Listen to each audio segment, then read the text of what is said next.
I used to think a man lost everything when his bank account hit zero. I was wrong.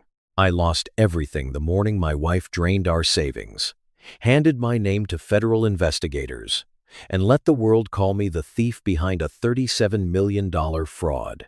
Before long, my family had locked their gates, my brother had turned his back, and I was sleeping on cardboard in New York City with nothing left but a declined coffee receipt and a silver necklace from a dead man. But that necklace was the one mistake they never planned for. Because when my billionaire stepmother saw it around my neck, she did not see a homeless failure.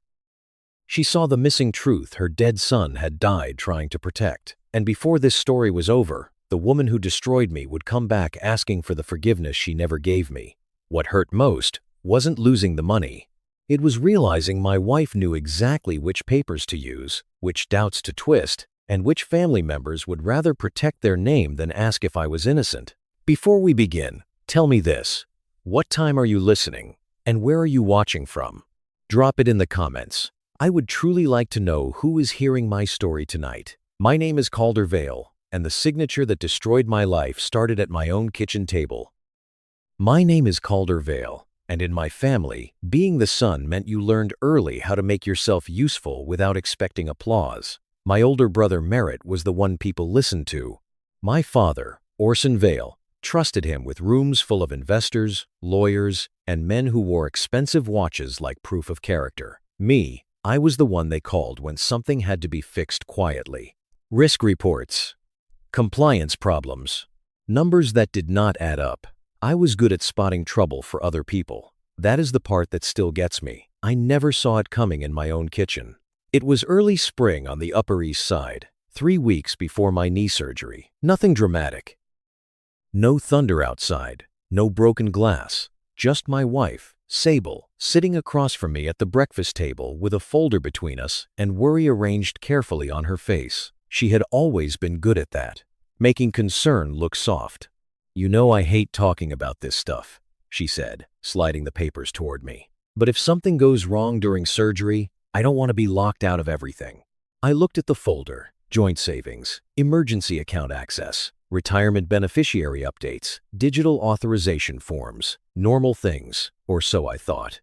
"Sable, it's knee surgery," I said. "Not open heart." "I know." She reached across the table and touched my hand. "But you're always the one handling everything. Bills, accounts, passwords, insurance. If you're laid up, I need to be able to take care of us." That was the word that got me. Us. I had spent most of my life trying to earn a place inside that word, so I signed. Not because I was careless. I read every page. I checked the account numbers. I verified the legal language. That was my job at Blackwood Capital. I managed enterprise risk. I knew how fraud worked. At least I thought I did.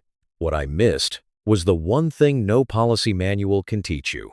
The person across from you can smile while they are opening the door to your ruin. That morning, before coming home, I had stopped at a coffee shop near Lexington Avenue and bought Sable a latte. Mine was black, no sugar.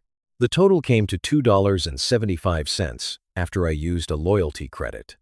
I folded the receipt and slipped it into my wallet without thinking. It was such a small thing. Later, that little strip of paper would mean more to me than almost anything I owned. But at that table, I was still a husband trying to be decent. Sable watched me sign the last page. "You're doing the right thing," she said. "I'm doing paperwork." "No," she smiled. "You're trusting me." I should have paid attention to how she said that. Not with gratitude, with relief. When I finished, she stood and came around the table. She put both arms around my shoulders, careful of my knee, and kissed the top of my head. "I'll always protect us," she whispered. I believed her. That is the part people don't understand when they hear stories like mine.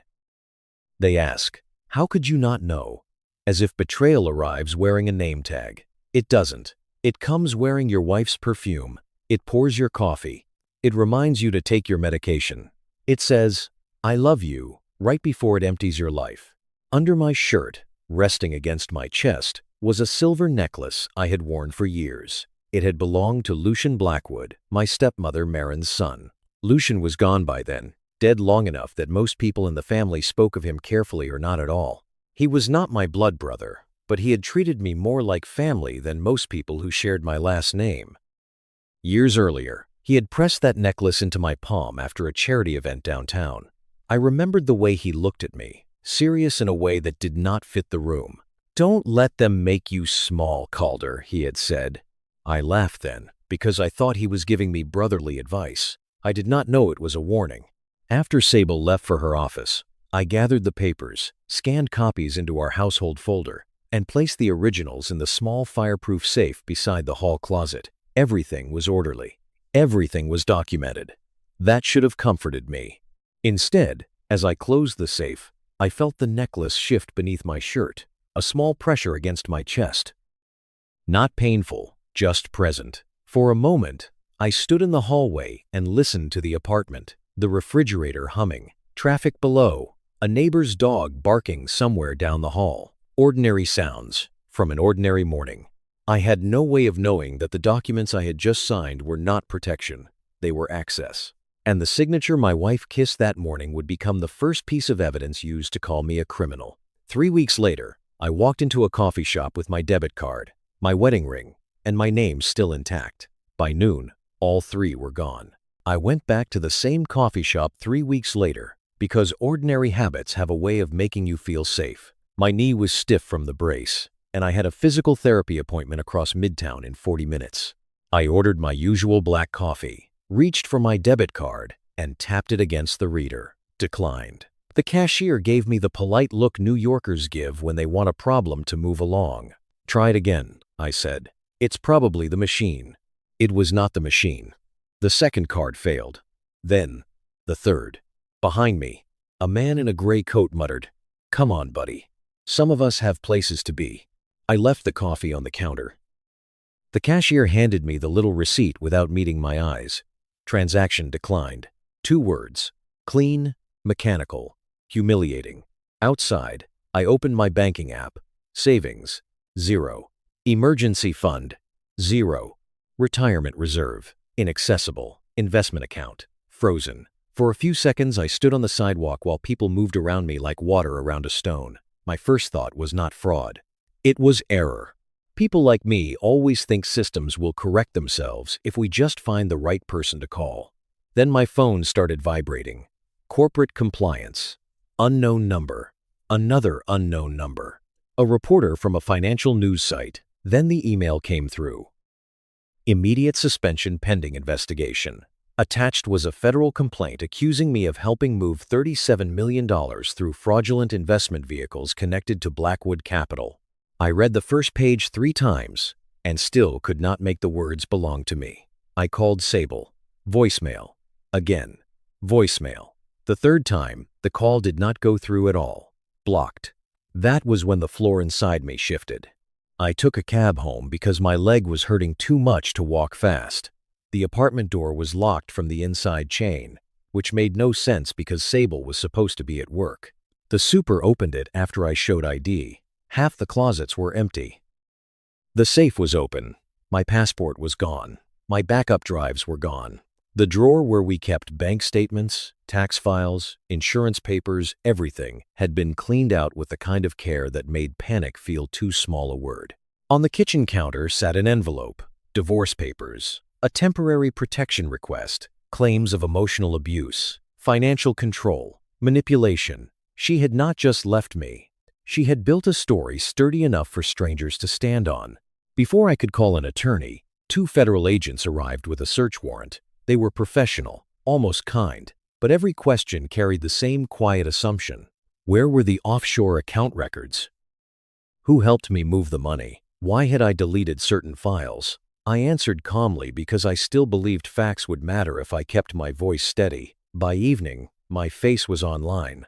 Disgraced risk executive, $37 million fraud. Sources close to the family say his behavior had become erratic. That last line was Sable. I knew it immediately. She had taken private conversations, the kind a wife hears when a husband is tired, and turned them into warning signs. At 7 that night, I drove to my father's gate in Westchester. Security stopped me before I reached the house. "I'm sorry, Mr. Vale," the guard said. "Mr. Merritt left instructions. You're not allowed on the property." Through the iron bars, I saw my brother speaking with two attorneys. He glanced my way, just long enough to prove he saw me, then turned his back. No anger, no yelling, just a door closing without anyone touching it. Have you ever watched someone else tell your story before you were given the chance to speak? That night, with nowhere left to go, I parked beside the river, opened my wallet under the dome light, and found the folded coffee receipt beside the only thing they had not taken from me.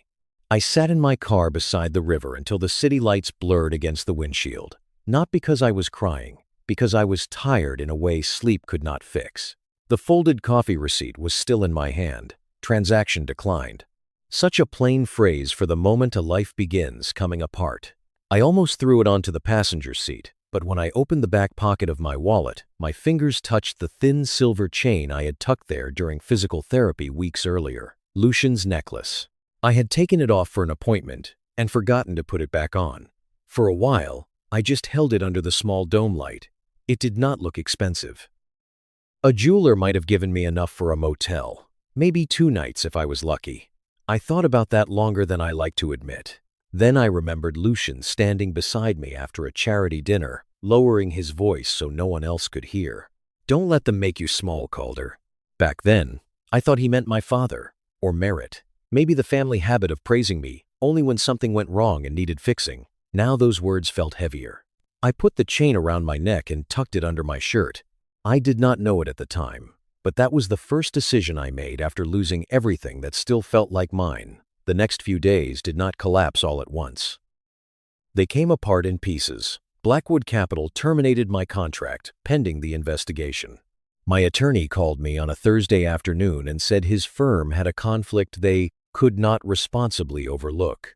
A friend from college texted, "I need some distance until this clears up," he added. "You understand?" I did understand. That was the worst part. Nobody wanted to stand close to a man who might pull them down with him. I slept in the car for a little while. At first, I told myself it was temporary. 1 night. Then 2. I kept my dress shirts folded in the back seat, washed in public restrooms, and shaved with a disposable razor under fluorescent lights that made every man look guilty. Then the car was towed. The driver was not rude. He checked the paperwork, hooked the vehicle, and said, "Sorry, man, just doing my job." That sentence follows poor people everywhere. Just doing my job. After that, I learned the shelter system the way a person learns a new language. Which church served breakfast without asking too many questions? Which library branches let you sit if you looked like you were reading? Which subway entrances stayed warm after midnight? Which corners stayed dry when the rain came sideways? I took cash work when I could get it, loading boxes, clearing construction debris, moving furniture for people who did not ask for my last name. But anything regular ended the same way. Someone searched me online, then their tone changed. "We'll be in touch." They never were. One afternoon, near a soup kitchen on 31st, a man with a gray beard noticed me touching the chain under my shirt. He wore an old army jacket and carried himself like his body had survived more than his mind wanted to remember. "You keep checking that thing," he said. I looked at him carefully. "Habit. Important? I don't even know anymore." He smiled a little. "Never throw away the one thing you can't explain." His name was Arlen Pike. He did not ask what I had done. He did not ask what I had lost. That alone made him different from almost everyone else. Over the next weeks, he showed me how to keep my shoes dry with newspaper, where to find day-old bread, and how to spot the kind of stranger who helps because they need to feel good about themselves. "Take the sandwich," he told me once. "Don't take the speech." I laughed for the first time in longer than I expected. Not much, just enough to remember I still could. But laughter did not change what the world had decided. To people passing by, I was not Calder Vale, former director of enterprise risk.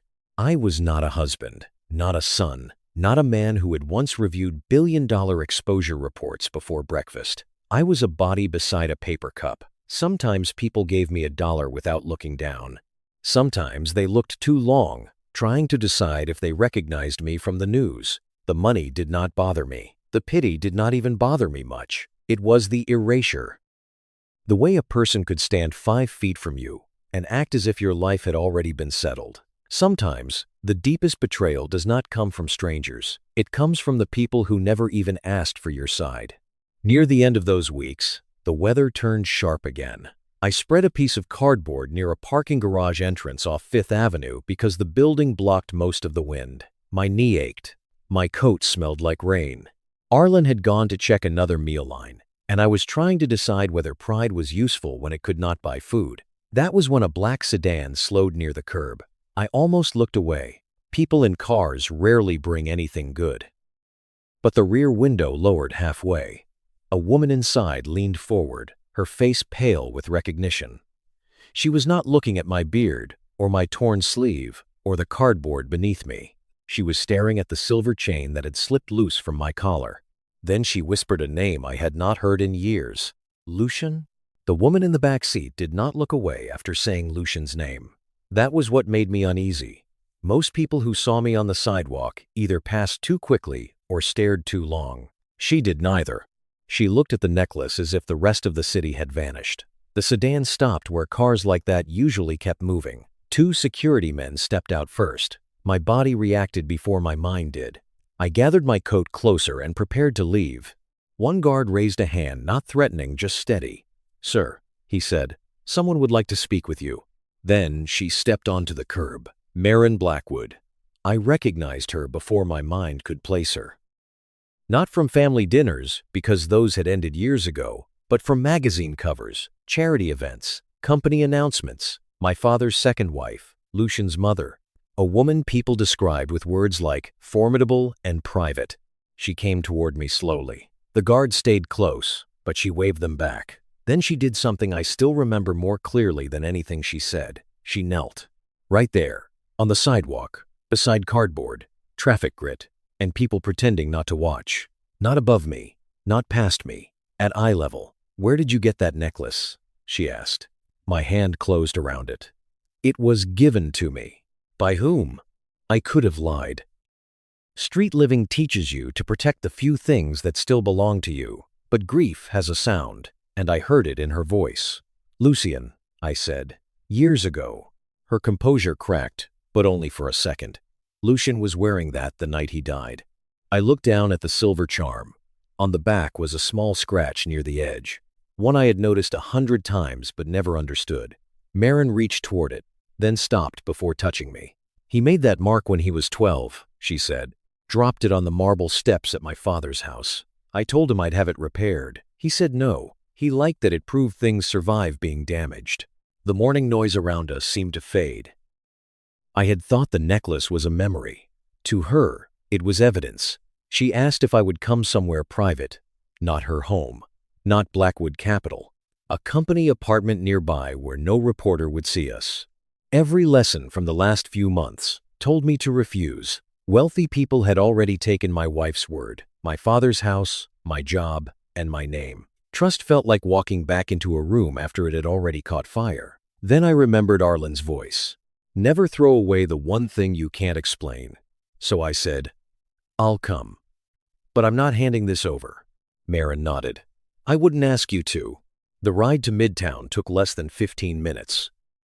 I sat with my hands folded, aware of my coat, my beard, the smell of the street clinging to me. Marin did not fill the silence with pity. That helped more than she knew. At the apartment, she gave me clean clothes and pointed me toward a bathroom. A hot shower can feel like a form of forgiveness when you have gone without one long enough. When I came out, breakfast waited on the table. Eggs, toast, coffee. I ate slowly, embarrassed by how much I needed it. Marin sat across from me. "Tell me what happened, Kelder." Not, "What did you do?" Not, "Is it true?" Just that. So I told her. About Sable, the signatures, the frozen accounts, the federal complaint, the divorce papers waiting like a trap on my kitchen counter, Merritt turning away at the gate. The headlines that had decided my guilt before I had even found a lawyer. She listened without interrupting. When I finished, her face had changed. Not softer. Sharper. "I think someone wanted your life erased," she said. The words landed with a strange kind of relief. Not because they fixed anything, because someone had finally named what I had been afraid to say out loud. "What would you have done? Trusted a stranger or walked away?"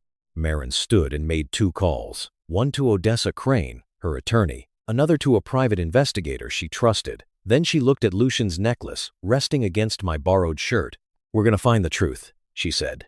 And for the first time since the coffee shop, I wondered if the missing money was only the surface of something much older. By the next morning, the apartment no longer felt like a hiding place. It felt like a command center.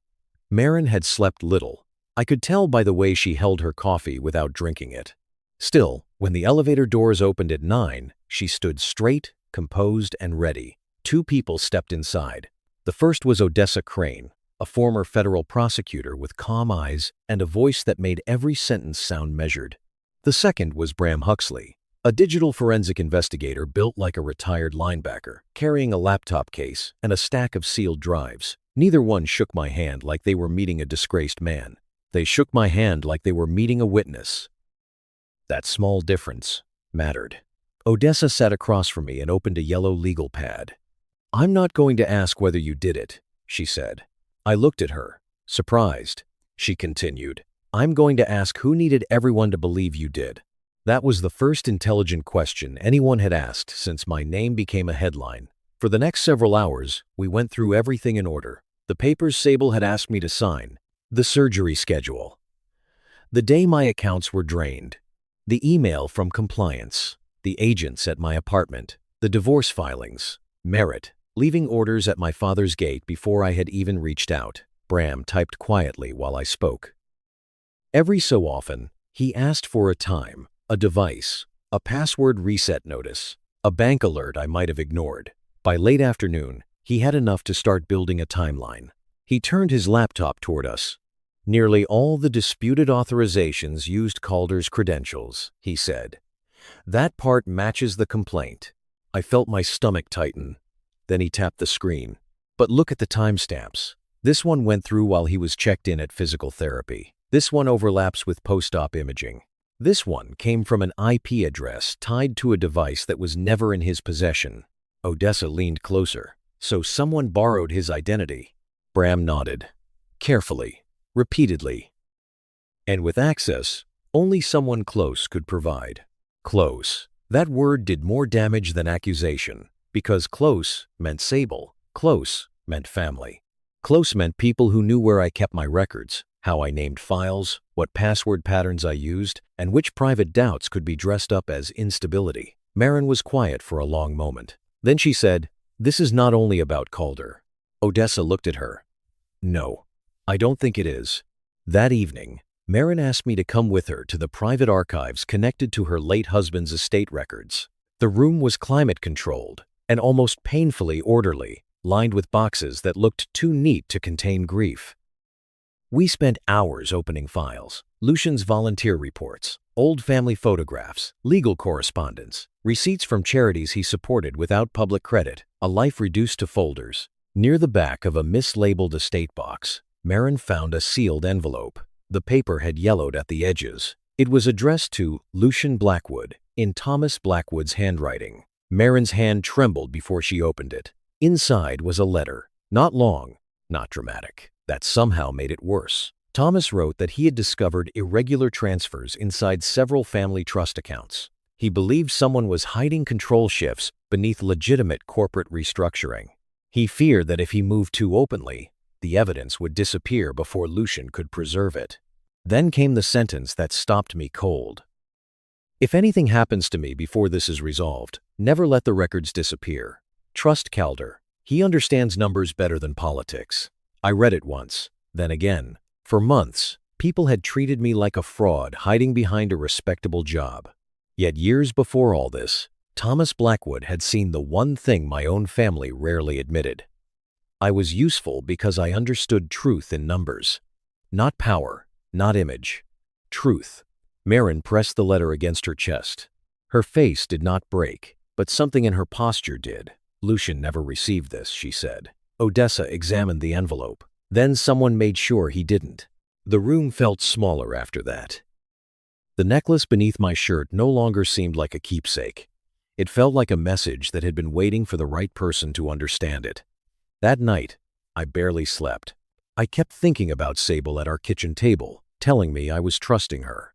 I thought about Merritt behind the gate, already protected by attorneys.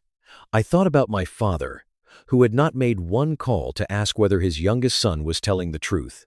I had believed my life was destroyed because I trusted the wrong woman. Now I saw the bigger shape. I had been selected, not because I was weak, because I was believable, a risk officer with access, a younger son without enough family protection, a husband whose wife could explain away every wound as a personal failing. Have you ever discovered the truth years after it could have changed everything? The following afternoon, Bram arrived at Odessa's Lower Manhattan office, carrying a recovered archive drive from an old backup server. He did not sit down. I found the original routing folder, he said. Odessa closed the door. Marin stood beside me as Bram connected the drive. Lines of file names filled the screen. Trust transfers, approval chains, deleted access logs. Then one familiar name appeared in the administrator field. Merritt Vale, my brother. For a moment, no one spoke. The evidence finally pointed toward family. And exposing him would cost me the only family name I had left. I stared at Merritt's name on the screen until the letters stopped looking like letters. My brother, the same man who had turned away from me at the gate. The same man my father trusted with the family reputation. The same man who used to tell me, Calder, don't take everything so personally. Business is business. That was always Merritt's favorite excuse. Business is business. As if putting a cleaner label on betrayal made it less poisonous. Odessa did not rush me. Bram closed the laptop halfway, giving the room a little mercy. Marin stood near the window, one hand against her mouth, not from surprise exactly, but from recognition. She had known powerful men long enough to understand how quiet they could be while ruining lives. I wanted to walk out, not in a dramatic way. I did not want to throw a chair or shout my brother's name into the hallway. I only wanted to leave New York, take whatever proof cleared me, and let the rest burn without me. Odessa seemed to know. We may have enough to challenge the complaint against you, she said. But clearing your name is not the same as exposing the whole structure. I looked at the screen again. If I stopped there, I might survive. A clean legal filing, a corrected record, maybe a small apartment somewhere nobody cared about the Vale family. I could become a man with a different haircut, a quiet job, and no invitations to family holidays. For a few minutes, that sounded almost peaceful. Then Marin placed Thomas Blackwood's letter on the table between us. She did not push it toward me. She only said, Lucy entrusted you with something he couldn't finish. No pressure, no speech, just the truth. That was worse. Over the next several days, Bram reconstructed what he could from deleted company archives. The work was slow and ugly. Damaged files, missing logs, transaction folders, renamed as if someone thought boredom was a good hiding place. By Wednesday afternoon, we had a pattern. Shell companies, trust approvals, internal review notes signed off by trustees Merritt had personally appointed. The money had not moved all at once. It had been guided, inch by inch, through respectable doors. My credentials appeared at key moments, but always after someone had copied my access profile. Bram tapped a line of code on the screen. They did not start by stealing money, he said. They started by stealing you. I had no answer for that. Odessa did. This proves method, she said. It does not prove intent. I leaned back, meaning Merritt can still deny it. He can say a junior employee acted improperly. He can blame delegated authority. He can claim your credentials were compromised by Sable without his knowledge. And Sable? Odessa's expression tightened. She will say she was afraid of you, that you controlled the accounts, that she signed what you told her to sign. I almost laughed. Not because it was funny, because I could hear her saying it. That evening, my phone rang from a blocked number. I almost ignored it. Then I answered, and Sable's voice came through, smooth as a hallway with all the lights turned off. Calder, we need to talk like adults. Adults. That was another word people used when they wanted you to accept something rotten politely. Against Odessa's advice, I agreed to meet her at a quiet restaurant north of the city. I chose a public place, arrived early, and sat facing the door. Street living had taught me that much. Sable walked in wearing cream-colored wool and the same perfume she wore the night I signed those papers. She did not ask how I had been sleeping. She did not ask whether I had enough food. She sat, placed her purse beside her, and slid a cashier's check across the table. The amount would have bought back comfort, not dignity. "You can still make this go away," she said. I looked at the check, then at her. "Make what go away, Sable?" "The noise, the lawsuits, the public mess." She lowered her voice. "You always said you hated conflict." I hated cruelty dressed up as concern. Her face hardened for half a second. Then came the old softness. Calder, "You're tired. You're angry. People will understand if you step back before this gets worse." "For who?" She did not answer fast enough. That was the answer. I pushed the check back. She leaned toward me. "You don't understand who you're fighting." "I finally do." For the first time, I saw fear in her eyes. Not regret, not love. Fear that the man she had counted on to stay ashamed had started thinking clearly. She left without touching her coffee. I drove back into Manhattan slowly, because my hands needed something ordinary to do. At every red light I thought about my father's name, my brother's power, the employees who might suffer if the company cracked open in public. If I exposed merit, innocent people would be hurt. If I stayed silent, innocent people would keep being used. Near Central Park, I pulled over and walked until the city noise softened around the trees. I had spent my life asking whether my family deserved my loyalty. That night, I asked a better question. Did the truth deserve my courage? If you knew the truth would destroy your own family, would you still tell it? The next morning, Bram burst into Odessa's office with his laptop already open. "This isn't just fraud," he said. He enlarged a recovered deletion log. A critical archive folder had been remotely erased at 2:14 a.m., only hours after Lucian died. No one moved. No one even breathed loudly. Because in that second, I understood something worse than losing my future. Someone had been guarding a secret for years. Nobody spoke after Bram enlarged the deletion log. A room full of educated people can become very quiet when the truth walks in wearing a timestamp. The file had been erased at 2:14 a.m., only hours after Lucian died. Until that moment, I had treated his death and my disgrace as separate tragedies that happened to touch the same family. Now they looked like two doors leading into the same locked room. Odessa read the screen twice, then folded her arms. "If someone deleted those records that night," she said, "then Lucian found something worth burying." Maren did not cry. She simply sat down, slowly, as if her knees had stopped trusting her. I looked at the necklace resting against my shirt and felt the weight of it change again. I had thought it was a memory, then a clue. Now it felt like a responsibility I had been carrying without understanding the terms. Bram spent the rest of that day following the old server activity. He did not chase Merritt's name first. That was what made him good. He followed the pattern, not the person we wanted to blame. Near midnight, one employee account kept appearing in the archive trail. Helen Mercer. The name meant nothing to me. Odessa found her personnel file the next morning. Helen had worked in records management at Blackwood Capital for nearly 28 years. No scandal, no complaint. No disciplinary hearing. She had retired quietly and moved out near Montauk. "People like that remember where the bodies are buried," Bram said, then caught Maren's expression. "I'm sorry. Poor choice of words." Maren only nodded. "Find her." We drove east the next day in a plain sedan, not one of Maren's cars. The farther we got from Manhattan, the more the city loosened its grip. Gas stations, low houses, winter-worn lawns, the smell of salt in the air. Helen lived in a small gray house with wind chimes on the porch. She opened the door only after Odessa showed identification, and Maren gave her name. At first, Helen's face closed. "I'm retired," she said. "Whatever this is, I don't know anything."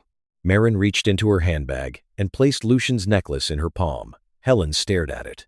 The color left her face. "He came to my office the day before he died," she whispered. We sat at her kitchen table, where a kettle clicked softly, and none of us touched the tea. Helen told the story carefully, like a woman stepping across thin ice. Lucian had found irregular transfers inside the family trust accounts, not theft in the simple sense. Nothing as obvious as a suitcase of cash or one dramatic wire. It was control being moved quietly through restructuring papers, shell entities, trustee approvals, and internal exceptions that looked harmless if viewed alone. He said someone was moving the steering wheel while everyone watched the road, Helen said. That sounded like Lucian. Precise, dry, brave in a way that did not announce itself. He had asked her to preserve backup records if anything happened to him. She agreed, because she trusted him, and because she had worked long enough in corporate records to know when executives started asking for files to disappear. Then, Lucian died. By dawn, emergency maintenance orders came through. Archive folders were wiped. Access logs vanished. Helen copied one encrypted backup before the system locked her out. "Why didn't you come forward?" I asked. The question escaped before I could soften it. Helen looked at me with tired eyes. "Because I had a husband with cancer and a grandson in college. Because the people involved were powerful. Because good people tell themselves silence is protection when they're afraid." No one corrected her. Fear is not always cowardice. Sometimes it is a bill people cannot afford to pay. She retrieved a small drive from inside a tin box under a stack of recipe cards. Bram handled it like something fragile and dangerous at once. Back in the city that evening, he decrypted it in Odessa's office, while the rest of us waited with takeout coffee growing cold beside untouched sandwiches. There was no single confession. No message saying, "We did it." Real corruption is rarely that considerate. Instead, there were meeting calendars, approval chains, revised trustee documents, transfer authorizations, and internal notes that all leaned in the same direction. One page meant little. 10 raised questions. Hundreds formed a map. Merritt Circle had been shifting control of the Blackwood Family Trust for years. My name had been added later, not as the architect, as the exit sign. When the structure needed a criminal, they chose the one person trained to understand it and isolated enough to be blamed for it. That night, I sat alone with Thomas Blackwood's letter. I had wanted my name cleared so badly that I had mistaken it for the whole fight. But Lucian had been fighting for people who never knew they were being robbed. Retirees, employees, families who trusted men in good suits because the letterhead looked respectable. Have you ever learned a truth so important that staying silent became harder than speaking? By morning, Odessa had built the board presentation. Helen agreed to testify. Bram prepared the forensic image and backup chain. Marin notified only the directors required by governance rules. For once, we were ready. Then Bram's inbox chimed. He opened the message, read it, and said nothing. Odessa came around his desk. Her face changed. Someone had sent new evidence directly to the Blackwood Capital Board. An email supposedly written by me, with the subject line, "Final Transfer Instructions." The body appeared to show me authorizing every fraudulent movement they had pinned on me. Odessa looked at me, her voice low. "This changes the meeting." I stared at the screen and understood what Merritt had done. He had saved his sharpest knife for the room where everyone would be watching. The boardroom felt colder than I remembered, not because of the air conditioning, but because every person in that room understood money, reputation, and survival. Those three things can make civilized people very careful about where they place their eyes. I walked in wearing a navy suit Marin had arranged for me the week before. It was not flashy, it simply fit. After months of being looked through on sidewalks, I had forgotten what it felt like to enter a room and not immediately apologize for existing. Merritt arrived 2 minutes later, perfect tie, calm hands.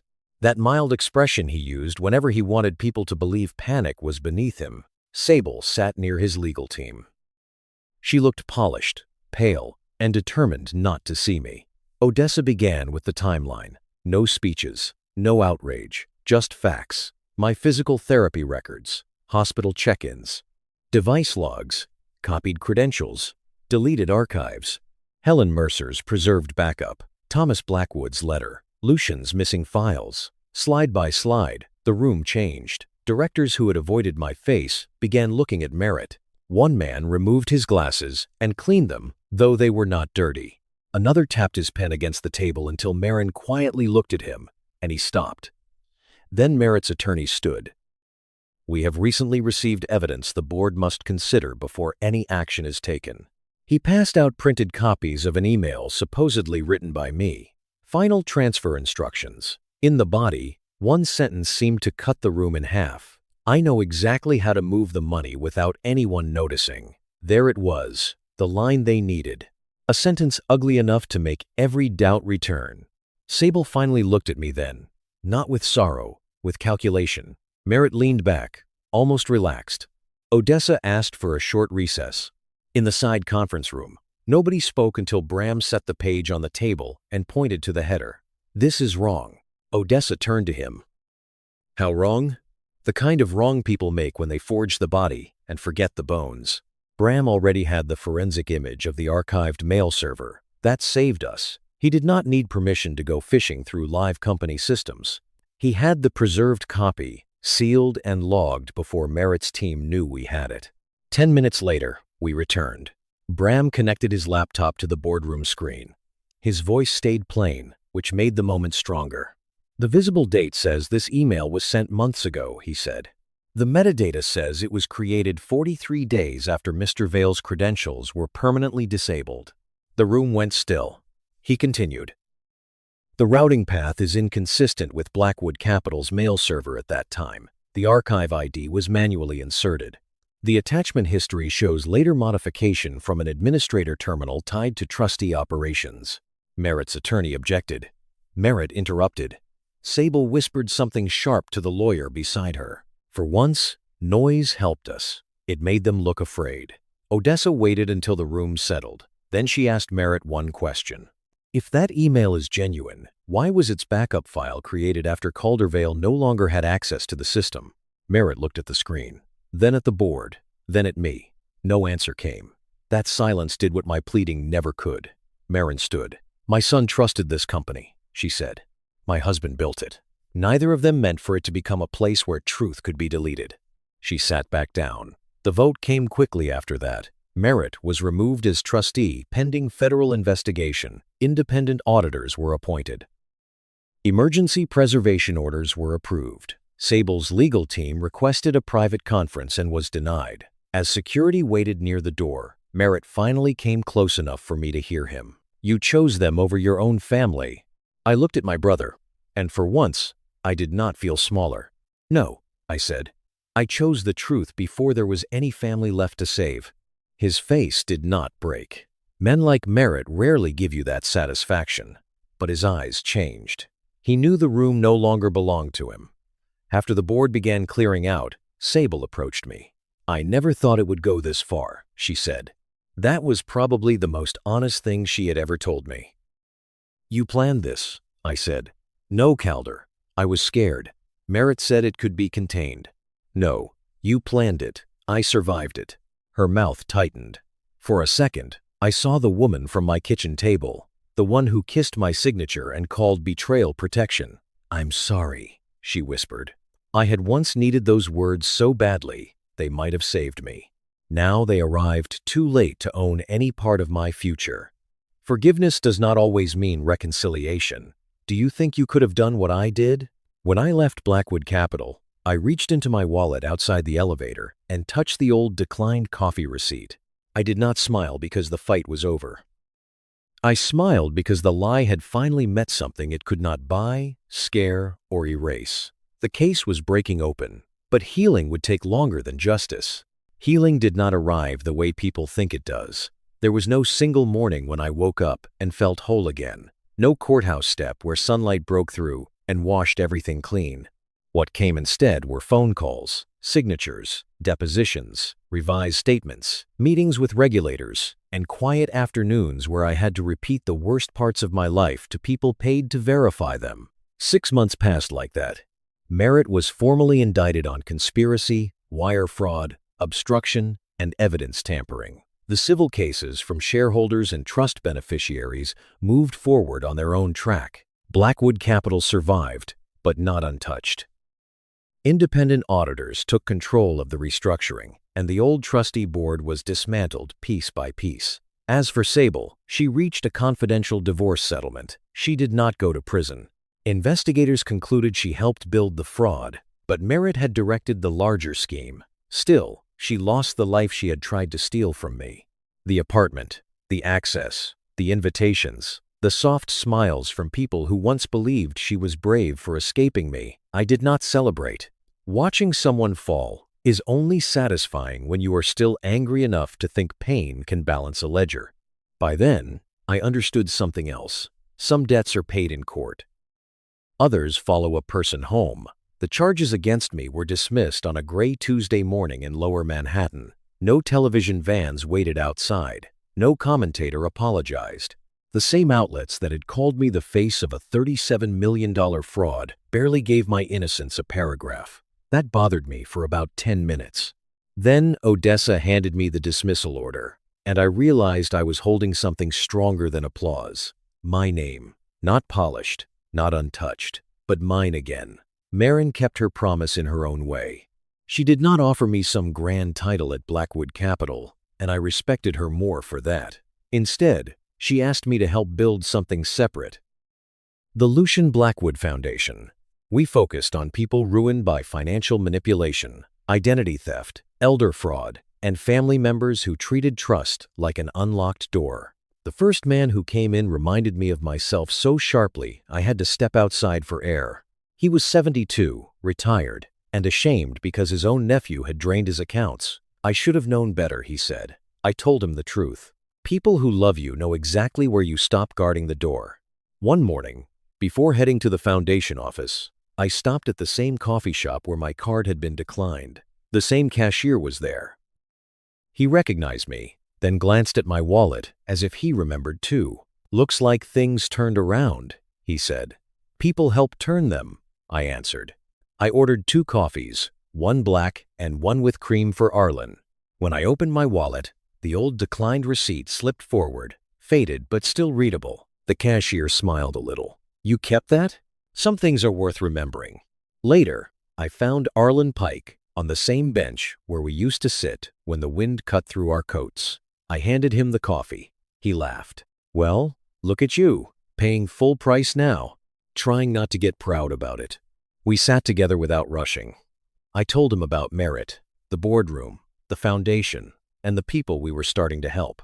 He listened the way he always had, as if silence could be a gift when used properly. Before I left, he nodded toward the necklace. Still got it. I almost sold it. Good thing you didn't. Then he said the line that had carried me longer than he knew. Never throw away the one thing you can't explain. This time, I understood. He was not only talking about silver on a chain, he was talking about the last piece of yourself that refuses to agree with the lie. A few weeks later, I framed the declined coffee receipt and hung it in my office, not beside awards. Not beside legal documents. Alone. A young volunteer asked why. I told her, because success has a way of making people forget where denial begins. She looked at the receipt for a while, then nodded. That Sunday, Marin invited me to dinner. No lawyers, no investigators, no board members. Just 2 people sitting across from one empty chair that would always belong to Lucian. Near the end of the meal, she reached across the table and touched the necklace gently. I think he knew you'd protect what mattered, she said. I looked down at it. I think he protected me first. We did not need to say more. Have you ever had to rebuild your life after someone you trusted destroyed it? I would truly like to hear your story. I read every comment. When I left Marin's home that evening, New York looked the same as it always had. Same streets, same lights, same strangers hurrying toward private worries. The city had not changed. I had. Months earlier, I believed everything valuable had been taken from me. My savings, my marriage, my reputation, my future. But they never took the part of me that still chose truth after every lie. And once I understood that, I realized I had never truly been homeless. I had only been finding my way home. The end.